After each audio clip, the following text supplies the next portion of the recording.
changed our concert plans last night, and probably some of you were a little bit wet walking over, but appreciate your work for day 3 of SEC Football Media Days, the 2023 version. Nick Saban, the head coach, University of Alabama, will be our first coach this morning.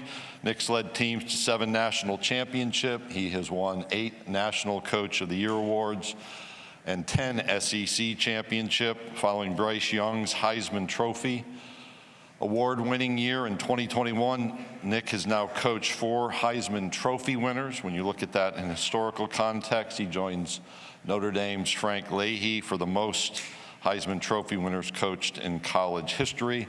Nick and his wife Terry have been married for 51 years, and he's also more experienced at grandparenting than I am, so we just compared some notes, went through a learning experience about being a grandfather. He and Terry, through their Nick's Kids Foundation, have raised over $11 million, or $11 million has been distributed to various causes in the Tuscaloosa area, including over 150 charities. They have rebuilt 18 homes under Habitat for Humanity, syncing up with the number of national titles won by Alabama's football program. First coach of the morning, head coach at the University of Alabama, Nick Saban.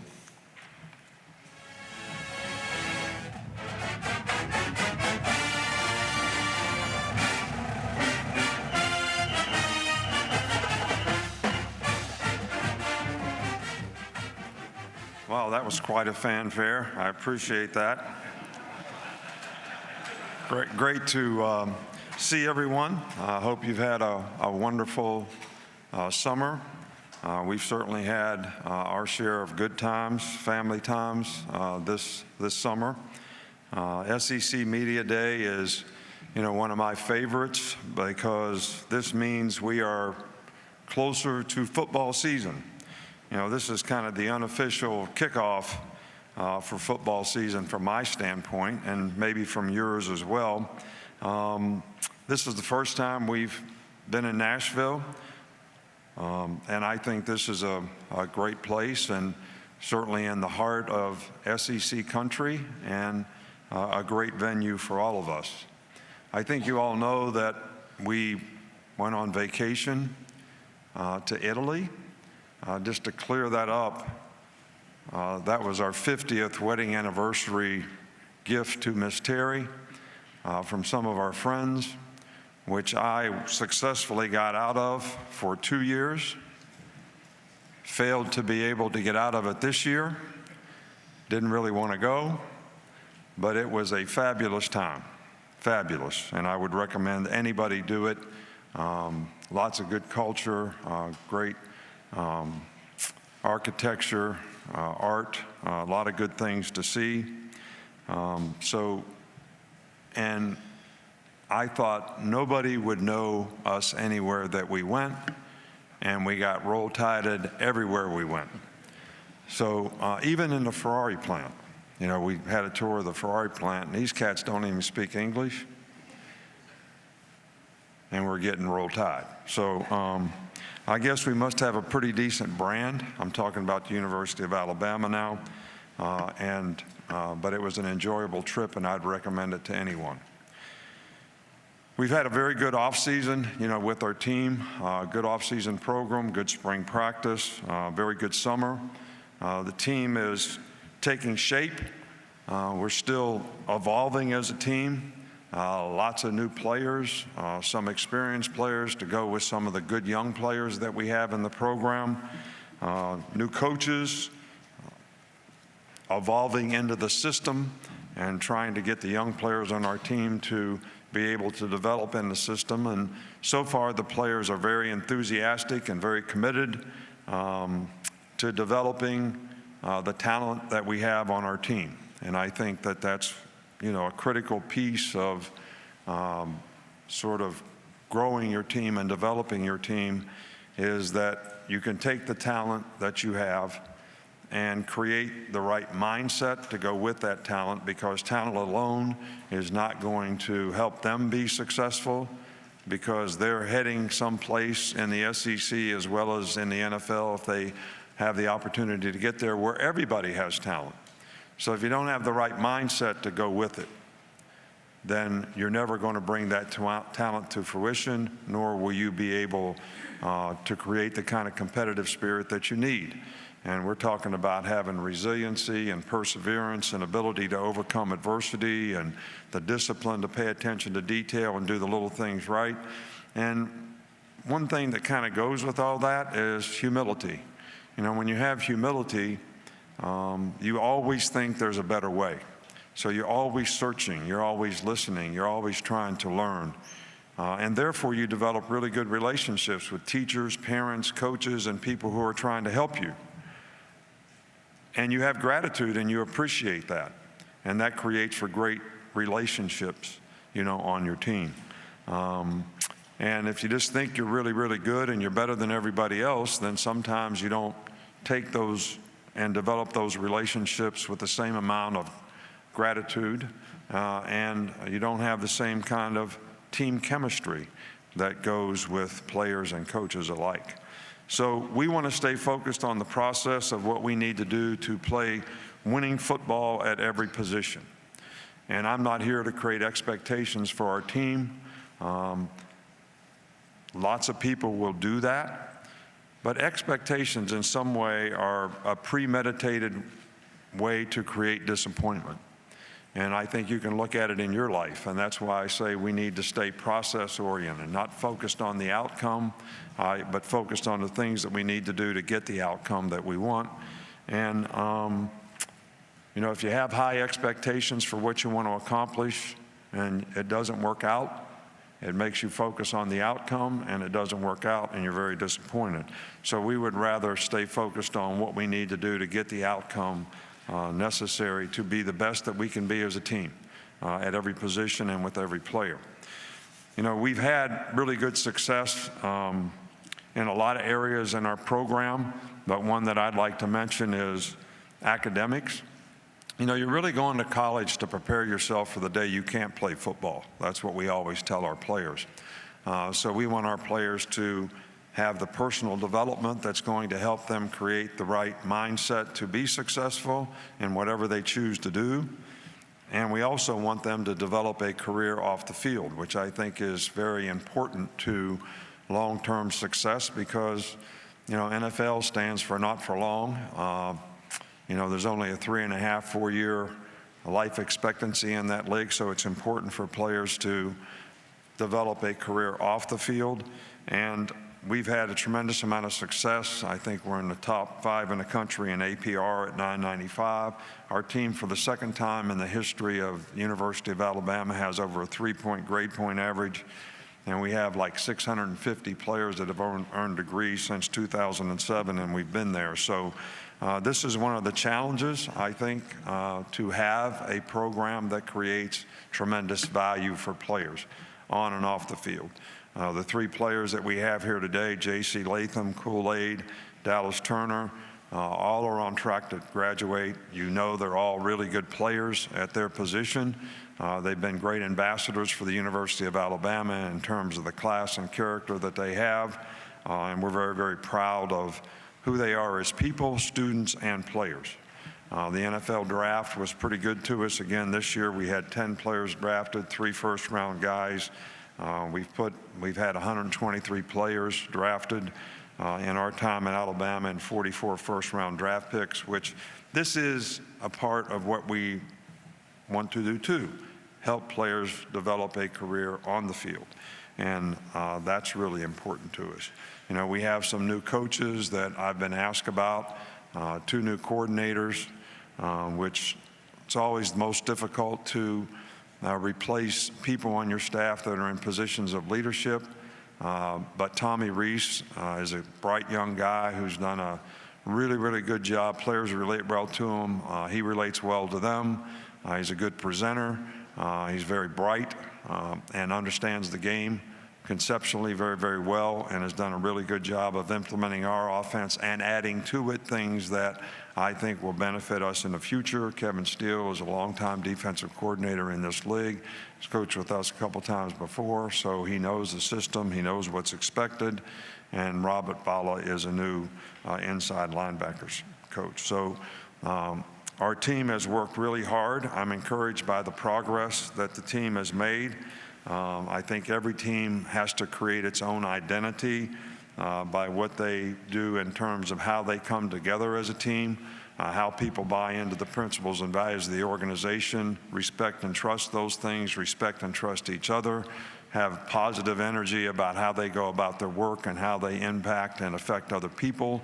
And everybody's got to learn to be responsible for their own self-determination. You know, football is a great game to take responsibility to do my job, but you also have a responsibility to the other 10 guys to do your job because they're all depending on you, so we're all depending on each other. Football is one of the most interdependent games of any game played, where everybody has to do their job for things to work out like you want it to work out. So I think we've got some good young talent on our team. I think we've got some experience on our team. I think we have a pretty good mindset on our team. Our team seems to be, pretty hungry this year and motivated. Like all teams, we probably have some issues that are created by graduations and people leaving the program. Obviously, the number one that people are most interested in is the quarterback. We had a great quarterback, won a Heisman Trophy. Bryce did a fantastic job for us. So we have 3 guys that are competing for that position right now. All those players are getting better, and it's important for us that all those players get better. I don't think anybody has actually separated themselves yet to this point, and I don't think it's something that we're trying to rush. I used the analogy earlier. Grandma Saban used to bake the best cakes in the world, and I used to stand by the oven when I was a kid and say, "When's this cake going to be done? When's this cake going to be done?" And she said, "If I don't let it go through and take it out of the oven too soon, it's going to turn to mush, so it won't be a really good cake." So I think we got to let this sort of develop and make sure we let the cake bake until somebody separates themselves. And all the players are working hard. They all have a good attitude. They're all competing well. At other positions on offense, we probably, I think, are improved. The receivers are same guys, older, more experienced. We've got good runners. Offensive line doesn't have a lot of experience returning, but we have some really good young players who have developed nicely. Tight end, we have a transfer that can help us there and some young guys that are developing. Defensively, we've got 6 starters back. All 5 guys that left got drafted, so challenging to replace all those guys. But again, I'm pleased with the young people that we have in the program that can develop, even though they may lack some experience. I think they're probably guys that can do a good job for us. We do have both specialists back. Special teams has been an asset for us, and certainly we want to continue to be able to affect games and impact games with how we play on special teams, and having 2 good specialists certainly is a good start toward that. So with that, I'll allow you to ask questions. Thank you, Coach. If you have a question, please raise your hand. We'll start right here in the front. Then we'll start right here in the front of me, Coach. Dennis. Nick, hi, Dennis Dodd, CBS Sports. By one preseason magazine metric, you've got one of the least experienced returning teams in the country, senior starters, percentage of yards coming back. Are you aware of that? Does that matter? Should it matter? Can you repeat the question for me? You've got one of the least experienced teams returning just based on starters, returning yards, stuff like that by one preseason magazine in the country. Should that matter? Does it matter? It's something you think about? Well, I think experience matters. I really do. But I also think that when you have young players who are hungry and have great energy and enthusiasm, that's helpful to the team chemistry as well. And when you have as many people that go out for the draft early, and I'm not complaining about that. I love it when we have players that are good enough to go out for the draft. You're going to sort of always have a young team because you have 4 or 5 starters who would be coming back that all of a sudden are not back. And I think one of the things that I tell all of our coaches and the players, our entire team, it's really important that we develop the young players on our team, because we're always going to have a young team, and those guys need to be able to contribute early on. So their development is critical to us having a successful team, and we do have some good young players, and I think the challenge is for us as coaches to be able to help those guys develop to where they can play winning football. Coach, we're going to go over to our right-hand side in the middle section. Wilson, right there. Good morning, Coach. Johnny Ballpark Franks with Franks Media here in Nashville and Huntsville. First of all, I want to congratulate you with your 16th appearance representing Alabama at SEC Media Days. You now have the record for one coach at a single institution in SEC Media Days history. When you think about your tenure at Alabama, what are you most proud of so far, and what is the recipe for future success while avoiding complacency? Well, the thing that I would be most proud of is the fact that we have a program that has helped players have a chance to be more successful in life because they were involved in the program. That's the number one thing, because that's the number one goal that we have in our program, and that I personally have for the players in our program. And we're going to continue, to do that. And to answer the second part of your question is, every season is a new challenge. It's like you took a new job. You have returning players that need to develop new roles on the team, whether it's leadership or play a new position. And you have a lot of young players who are coming in that you need to develop to help them be able to play at a certain level so that you can accomplish some of the goals and aspirations that the team has for themselves in terms of what they want to accomplish individually and collectively. So, and I never look back at the past. It's always about the future. And most of the things that I remember about the past are the games we didn't win, the national championship games that we lost, the games that we lost a year ago on the last play of the game, and how that impacted our chances to have a successful season and accomplish the goals that the players wanted to accomplish, and how we could have impacted that in a more positive way. I'm always looking for a better way and always looking at what can we do to be better. And that's what we continue to try to focus on in the future, and that's a challenge that we have with every team, and this team will be no different. Coach, we'll stay in the same section over on the right aisle. Nick back here. Wilson Alexander from The Advocate. Nick, you've of course placed both the coordinators before and have to do so again this year. What are the particular processes and challenges that go into getting these coaches and players to mesh in time for the season this season? Yeah, I think the most important thing is probably relationships. I think leadership, when you're a coordinator, you're in a leadership position for the players on that side of the ball. So to have good relationships in terms of how you present, how you motivate, and the players trusting and respecting in the things that you're trying to implement, the things that we do, that they trust and believe that that's going to help them be successful. So that's number one. Number two, we try to mitigate the changes that a new coordinator would create for players by trying to keep the same system. And that's a little challenging sometimes when you have new coaches, because they have to learn a certain amount to be able to implement the system so it doesn't change completely for the players.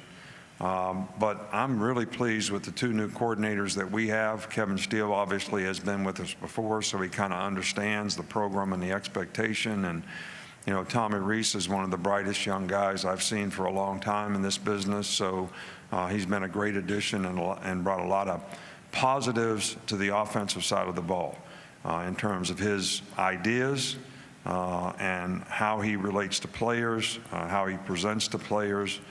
His energy and enthusiasm on the field has been contagious. And I think I see a great trust in our players with Tommy and what he tries to do from a leadership standpoint on offense. Coach, we'll go in the section straight in front of me, third row. Good morning, Coach. Michael Gittins, Warport, Auburn.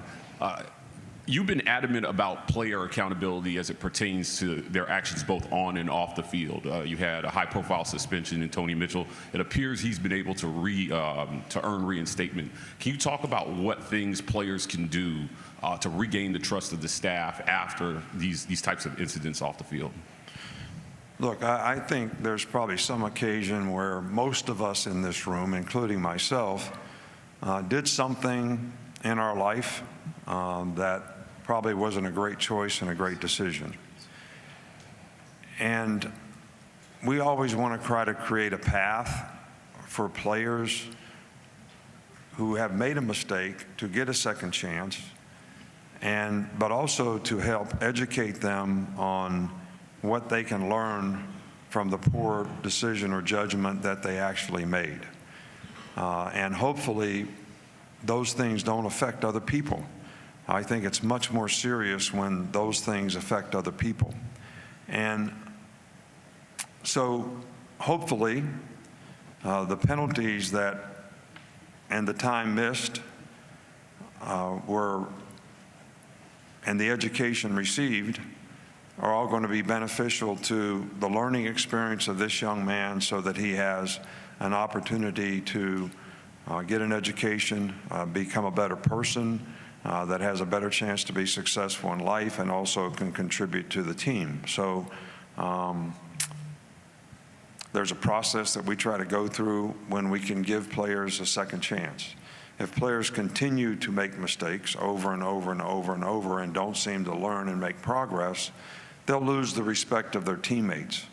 And I think that when that occurs, then maybe it would be better if the guy was not involved in the program and would take opportunity someplace else. But that hasn't happened with Tony Mitchell. Coach, we'll go to the section in the middle on the right-hand side. Go ahead, right here, second row. Hey, Coach. Matt Cohen, AO.com. I wanted to ask, now that he's back in the conference, kind of what is your relationship with Hugh Freeze, especially now that he's on the other side of the Iron Bowl from you?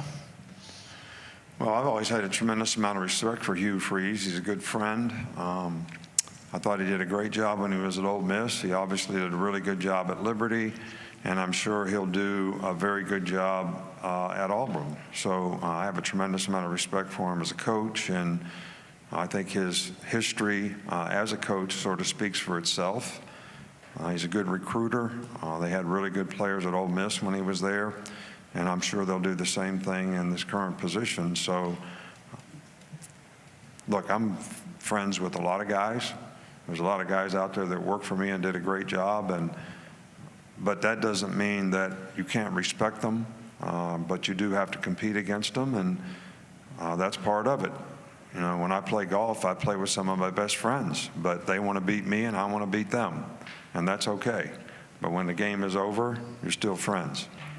And that's the way it'll be probably with this. It's a great rivalry, the Iron Bowl, and being successful in that game usually has some significant impact on the SEC and the West Division. So it's a game that's really, really important to us to try to continue to be able to do the things that we need to do to be able to have success. And you know, when we play down there, it's always been challenging. Coach, we'll go right in front of my table on the first row. Teresa. Over there.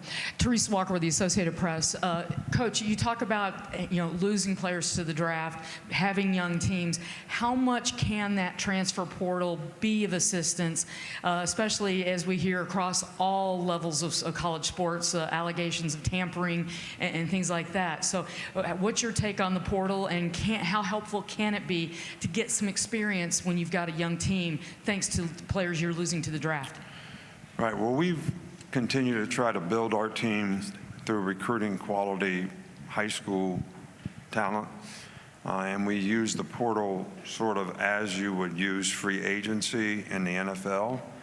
When we feel like we have a need at a position, we would look and see if anybody's available in the portal that would help us at that particular position. And I think this year we brought 5 guys in from the portal to complement. I think we had like 28 freshmen maybe to go with that. But I do agree with you that having experienced players, if they're the right kind of guys and they're the right kind of people and they understand the culture of what you're trying to accomplish, can be very beneficial to your team. But I think those players need to play if they're in the transfer portal, and we should therefore need them to play. There should be some need at their position so they have an opportunity to be able to contribute, and I think that's the case in most positions where we took guys this year out of the portal. Jahmyr Gibbs was a great example of a guy out of the portal who made a significant contribution to our team a year ago. But the team has to be willing to embrace those players, which our team has always done a really good job of, and they've done the same this year. Coach, we'll go here in the center aisle, right on the near aisle. Kirk Bowles from the Austin American-Statesman. Nick, do you have any specific impressions from your last encounter with Texas, and could you evaluate their readiness to play in this league? Well, I can't evaluate their readiness to play in any game. I don't coach their team. I think Sark's a great coach, and I think he'll have them ready. But I think Texas has a lot of players back from last year's team. Obviously, it was a really close, tough game. You know, last year when we played that game, I think they're doing an outstanding job of recruiting. They're doing an outstanding job of developing the players on our team and on their team, and it's going to be a real challenging game, no doubt, because they have a lot of starters back and they have a lot of experience coming back and experienced quarterback. So we expect them to have an outstanding team. Coach, we'll go over to our right-hand side, over to the right, far section. Hey, good morning, Coach. George Somerville from the Touchdown in the United Kingdom. You've got a player on the roster from Finland, and you've just recruited the #1 player in Germany. As the game grows outside of the US, how necessary and how realistic is it that your recruitment expands with that? Yeah, well, I think things are obviously a little more global maybe than they've ever been. I think, you know, football is creating a little more of an international brand in terms of where they're playing, who's playing, how they're playing. So we had the opportunity with both, our punter is also from Australia, but we've had the opportunity to get to know these young men that we recruited from Europe, really because they came and spent a significant amount of time with us, whether it was in camp or visiting or whatever, so that we could determine, do they have the right stuff to be able to compete at this level. It was pretty easy to see they had the talent to do it, but could they understand that this is a little more competitive? The quality of ball was going to be a little different, and how are you going to respond to that? But we were excited, and with the players that we have that are international players on our team right now, and the ones that we've recruited in the past, they've all made a significant contribution. You know, Jesse Williams was one of the first from Australia, and defensive lineman who was an outstanding player, played for the Seahawks for 4 or 5 years. So, and we feel like these guys that we've recruited, you know, all losses on our team right now and developing nicely. And we had the young man from Germany on in our camp this summer, and was very impressed with him. So good additions to our team. Glad to have the opportunity. And we have time for 2 more. We'll start over in that same section on the right. Hey, Coach. Steve Moulton, WCCN out of Huntsville, Alabama. Hope you're doing well. First, favorite cake. Want to know your favorite cake since you mentioned that in your opening statement, but I would like you to speak to your quarterback room and your expectations to that this fall. Yeah, well, carrot cake, that's easy. Look, I talked about expectations before, and we're focusing on how do we develop the players that we have, and we want to develop all the players. You know, everybody wants to know who the starter is. What about the backup guy who has to go in and play, like Jalen Milroe did last year against Texas A&M, how he finished the Arkansas game? It's important that all these guys continue to develop, and everybody at that position develops into where they can play winning football. I just think that I use the cake analogy because it's not done yet. It's not, there's not a decision that needs to be made at this point in time, nor are we ready to make that decision at this time until somebody separates themselves. But expectations, we want somebody to play winning football at that position. You know, quarterback is a unique position in that you distribute the ball on every play, whether you hand it off, whether you choose the play that we run, whether you hand it off, whether you throw an advantage throw, making decisions in the passing game to throw it to the right guys at the right time in the right place and accurately. So who can do that with the most consistency and be a leader on our team who has an impact on the other players is also important, because quarterback may be one of the most difficult positions to play if the people around you don't play well. So I think that's a challenge for us too, is to get the people around our quarterbacks to play well, so that's a little easier for them to be able to have success at the position when they get the opportunity. Coach, we'll take one final question right in front. Good morning, Coach. Ken Capps from Football Writers of America. I know it's 1 year away, but what impact do you think bringing Texas and Oklahoma is going to mean to the SEC?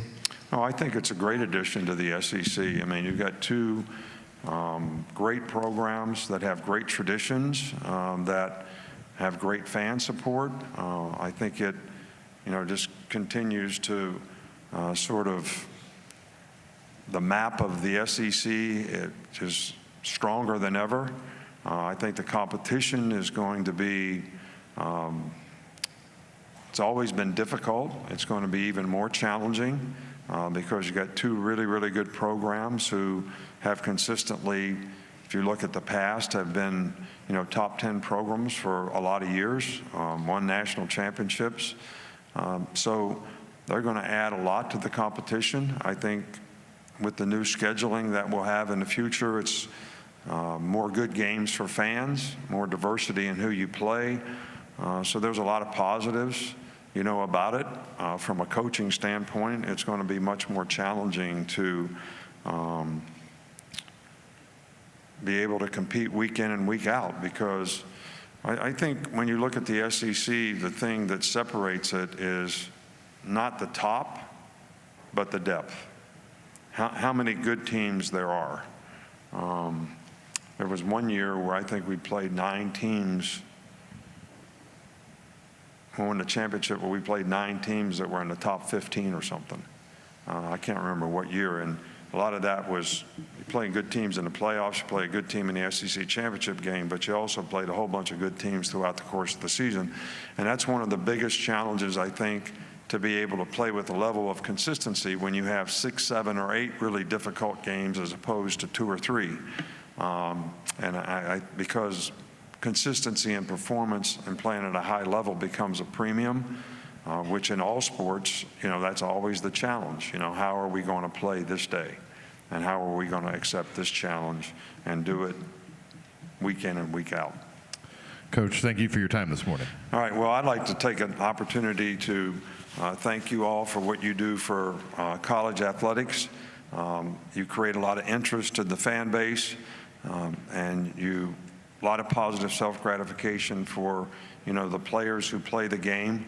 And I know that we all appreciate that. You create great brands for a lot of programs, and you create a lot of interest in college football. So we thank you very much for that, and we appreciate you more than you know. So thank you very much, and roll tide. Thanks.